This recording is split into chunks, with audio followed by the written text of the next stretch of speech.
Hello, welcome to the show, and Summit League Championships coming at us fast and furious right now. We got men's golf just finishing up down in Kansas. Softball and outdoor track and field are coming up next weekend. North Dakota State will host the Summit League Softball Championships, and then the University of South Dakota will host the Outdoor Track and Field Championships at their new facility down in Vermillion. And then there is tennis. Denver has dominated in tennis since joining the Summit League 3 years ago, and they continue to do so. The men's and women's tennis championships just wrapped up over the weekend in Omaha. Here is the wrap on that, starting with the women's tournament. South Dakota and South Dakota State in the first women's semifinal. And South Dakota wins the doubles point, and the Coyotes win the first singles match to take a 2-0 lead. But South Dakota State rips off 4 straight singles wins, and the Jackrabbits take the match 4-2.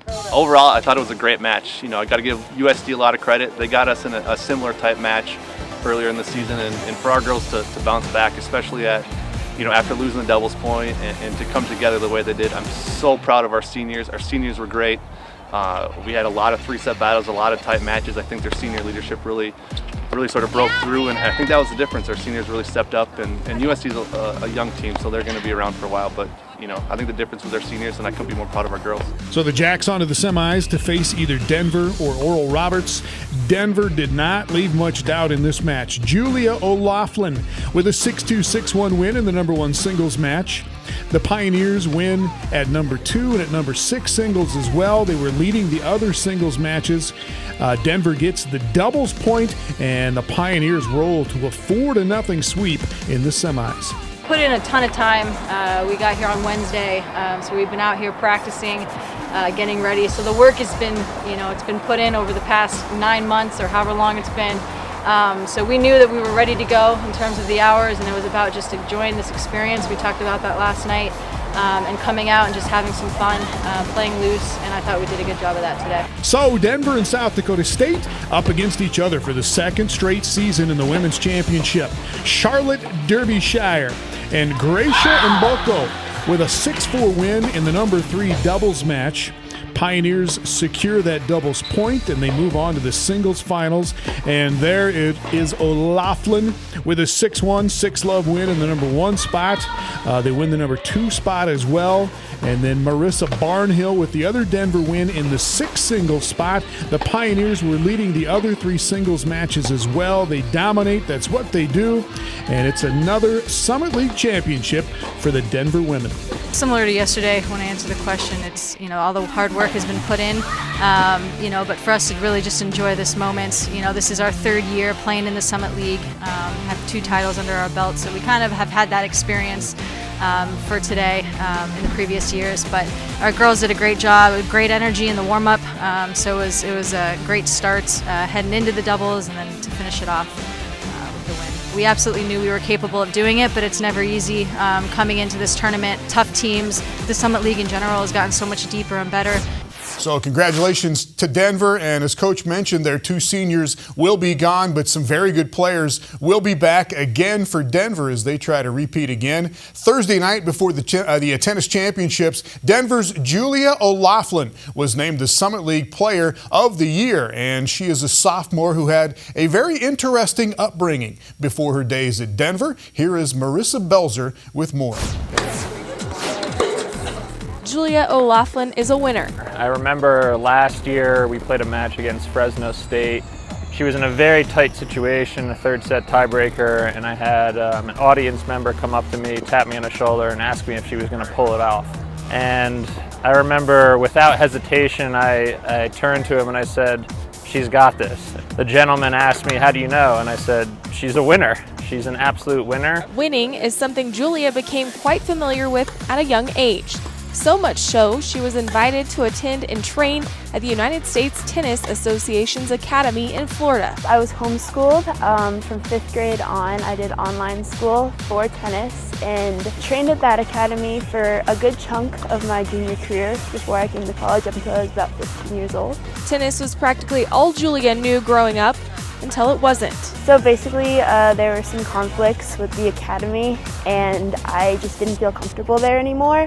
So I ended up leaving and I didn't train as much after that whole ordeal. She took some time away from the sport, but because she's a winner, it means she's also not a quitter. I didn't give up. I took a little break, and then I decided that this is my passion, and I kind of felt empty without tennis. I feel like I had something missing in a part of my life, and I got back into it, and then from then on I just discovered how much I loved it in the right environment, and I kept pursuing my dream to play college tennis.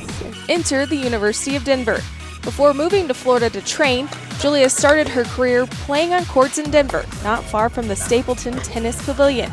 So when head coach Christian Thompson approached her about becoming a Pioneer, it just felt right. I knew I loved the area, I knew I loved the city. I was always around campus, I knew I liked it, and then once I took a visit, I just knew that this was the place for me. Since joining the Pioneers, Julia holds overall records of 35-5 in singles and 30-9 in doubles. And she's been voted the Summit League Player of the Week twice already this season. She came in as a freshman last year, and we didn't really know exactly what to expect, but we knew that she's a champion in her heart. She's been there at the most elite level in the past, and it's just about kind of getting her back to a place where she feels comfortable and that she can be herself and go after her shot. Julia is representing the Pioneers and is having success because she didn't give up. Because Julia O'Laughlin is a winner. Our thanks to Marissa Belzer in Denver. Well, Denver has the Men's Tennis Player of the Year as well. We will check out Diogo Roca and his teammates at the Summit League Men's Championships when we come back. Inside the Summit League on Midco Sports Network is presented by Grand Falls Casino and Golf Resort, Dakota Land Honda, and South Dakota Corn. Inside the Summit League on Midco Sports Network is presented by Sanford Orthopedics and Sports Medicine and the Sioux Falls Convention and Visitors Bureau. Welcome back now to men's tennis, and the question going into the league championships was the same question it was going into the women's championships. Could anybody knock off Denver, the two-time defending champs? Here's how the men's tournament unfolded in Omaha over the weekend. In the first men's semifinal, IUPUI, the second seed, taking on third seed Oral Roberts. IUPUI won 4-3 during the regular season, but the Golden Eagles sweep the Jaguars in this one. ORU wins the doubles point, and then they get wins in the 3, 4, and 5 singles matches from Amar Seletovic, Kenneth Boykin, and Michael Sosnowski, and ORU wins this one 4-0. I think the difference today was the energy that the guys brought. I thought they came ready to play. They were excited to be here and really want to get to a conference final.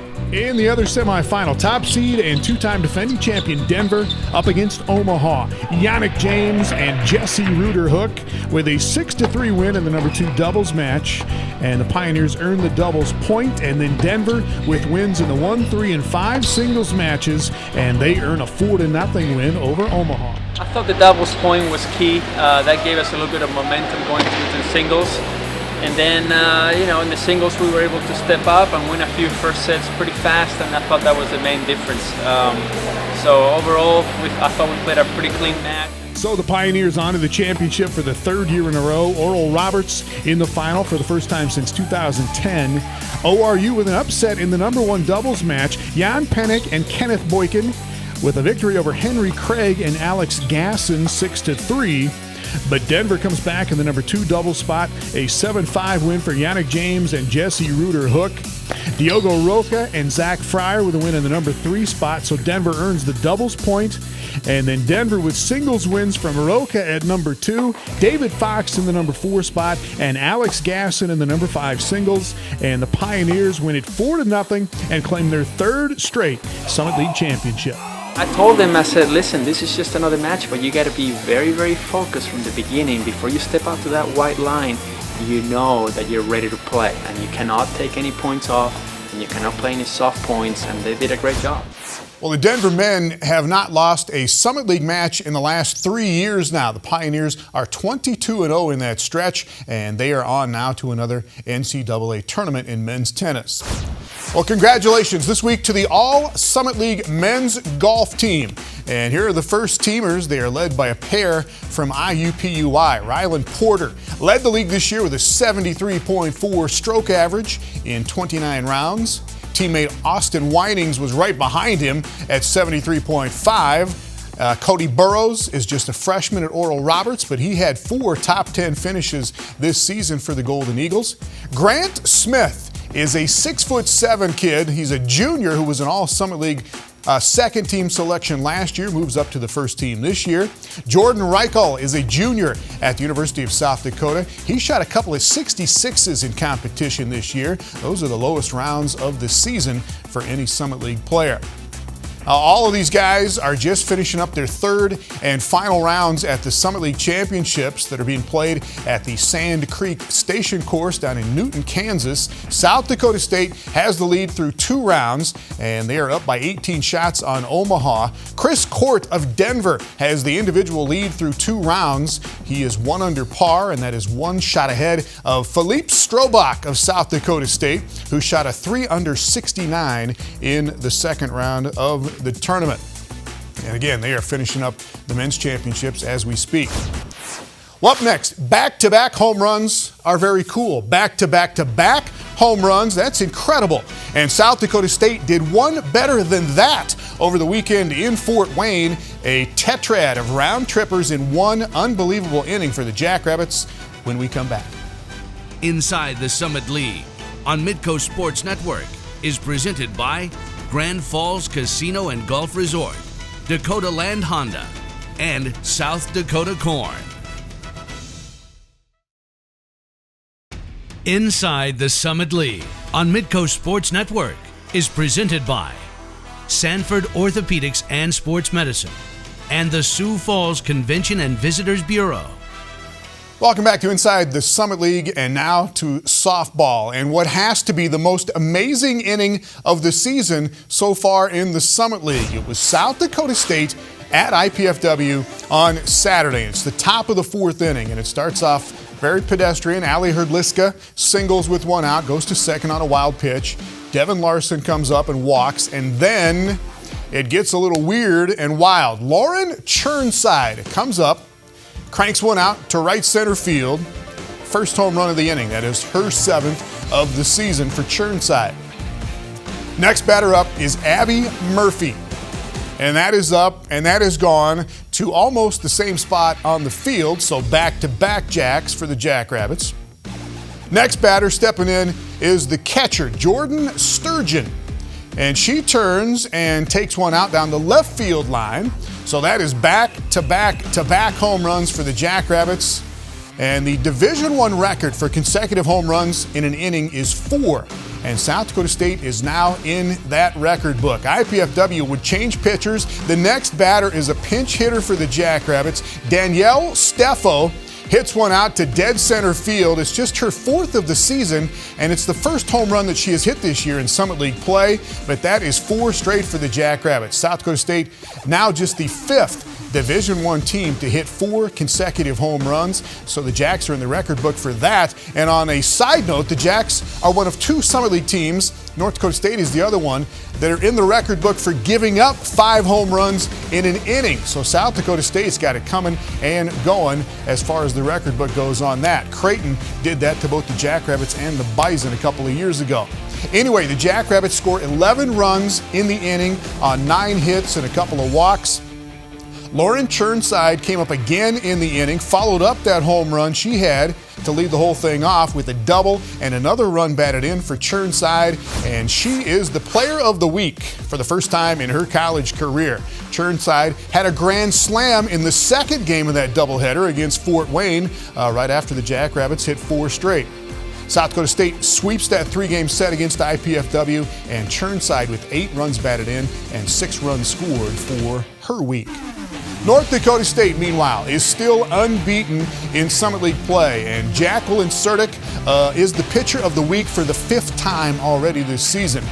NDSU and South Dakota were rained out on Saturday. They did get 2 games in on Friday, and Surdick pitched the first one. Another complete game, 13 strikeouts for Surdick in a 3-0 win. She leads the league in strikeouts and wins and ERA, and nobody's even close right now in any of those categories. The Bison are 14-0 in Summit League play. They host second-placed Omaha coming up this weekend.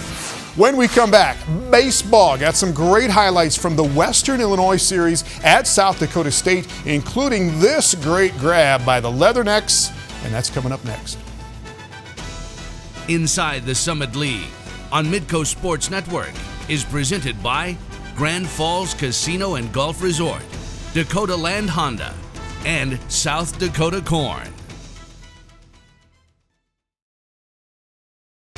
Inside the Summit League on Midco Sports Network is presented by Sanford Orthopedics and Sports Medicine and the Sioux Falls Convention and Visitors Bureau.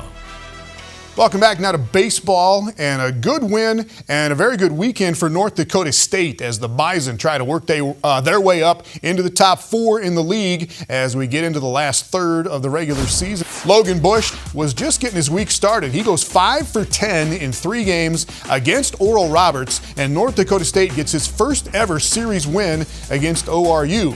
Bush went 3 for 4 in the second game of that series, including a walk-off home run for the Bison. NDSU with wins on Friday and Saturday. Oral Roberts came back with a 4-3 win on Sunday. Pitchers of the week, Trevor Story at Fort Wayne for the first time in his career goes 7 2/3 innings against Omaha, gives up just 2 hits and strikes out 8 to get his 5th win of the season. And meanwhile, another first-time winner, freshman from Western Illinois, Ian Cook, fabulous against South Dakota State in a 5-1 win that you can see right here, right now. Here are the Leathernecks and the Jackrabbits in a tight, entertaining 3-game set in Brookings. Western Illinois at South Dakota State on Friday, and the Leathernecks getting right to it in the first game against Andrew Clement. Nick Schrader going back up the middle, and Chris Tashida will come in to score. It's 1-0 Western Illinois. Bottom of the second, Anthony Schneider's at the plate for the Jackrabbits. That is well hit. And look at this play out in right field by Cord Church. That is an amazing catch. And Newt Johnson will just get back to first base, doesn't get doubled off, but the Jackrabbits do not score in the inning after that catch by Cord Church. Mark Garton goes 3 for 4 for Western Illinois. Another one back up the middle, hot and hard to handle. Deion Thompson will score to make it a 2-0 game. Ian Cook was outstanding on the mound, gives up just 6 hits in 9 innings. This is the only run he allows, a solo shot to Cody Sherrill in the 7th inning. But Ian Cook goes the distance, first complete game of his college career. It's just the 5th complete game in the Summit League so far this season, and Western Illinois wins game 1 5-1. Jackrabbits go to the blue jerseys, come out in game 2 on Saturday. Newt Johnson goes down, gets that single up the middle, will score Paul Jacobson, and the Jackrabbits lead it 2-0 at the end of the first inning. Top of the 4th for Western Illinois, Connor Courier making things happen. He had just doubled in a run to tie the game at 2, and then he takes off, steals third, throw gets loose, Courier hustling home, and Western Illinois takes a 3-2 lead momentarily. But the Jacks come back with 3 in the 4th. They get 1 more in the 5th here. Cody Sherrill with an RBI. Landon Bush comes in, throws 5 shutout innings to get the win, and SDSU takes game 2 6-3. And then in actual sunshine in game 3 on Sunday, both starting pitchers were great. Ryan Fromm for South Dakota State had 6 strikeouts. Matthew Sturcio for Western Illinois. He goes 5 innings, allows just 2 hits. He and Nate Westfall combined on a 3-hitter. And Fromm was cruising along. He goes 7 innings, longest outing of the season for him, gives up just 5 hits, no runs. But the Jackrabbits go to the bullpen in the 8th inning, and SDSU kind of falls apart. Already a run in after a hit and a wild pitch and a couple of walks, and then Connor Courier with a grounder to third. There's 2 outs. The Jacks should get out of the inning with the game tied 1-1, but that's an error. Deion Thompson scores the go-ahead run. Mark Garton will drive in another run. Western Illinois gets 3 in the 8th inning to spoil the splendid start by SDSU's Ryan Fromm, and the Leathernecks take 2 out of 3 in SDSU, 3-1 in Game 3. Up next, a former Summit League women's basketball star signs to play in the WNBA. And who is this baby and why is she so cute? Inside the Summit League on Midco Sports Network is presented by Grand Falls Casino and Golf Resort, Dakota Land Honda, and South Dakota Corn. Inside the Summit League on Midco Sports Network is presented by Sanford Orthopedics and Sports Medicine and the Sioux Falls Convention and Visitors Bureau. Welcome back. Do you remember Vicki McIntyre? Anybody who had a shot swatted by her does, and that was a lot of people. McIntyre is the Oral Roberts and Summit League record holder for most block shots in one season. She did that as a senior 2 years ago at ORU. McIntyre is back in the WNBA this week. She signed last week with the San Antonio Stars, and they will start their preseason with the game this Wednesday and another one coming up on Thursday. After that historic season that ended in 2015, McIntyre was the first player to be drafted in the WNBA from Oral Roberts. She was the 20th overall pick that year by the Seattle Storm. Seattle ended up letting her go. McIntyre played this past season in the top professional league in China, but she is back in the WNBA for now with San Antonio. And finally, happy birthday to Blakely Lynn Jensen. She is 2 weeks old today. She is the daughter of our Inside the Summer League producer Max Jensen and his wife Maren, and she is adorable. Congratulations to those guys. We'll see you next week on Inside the Summer League.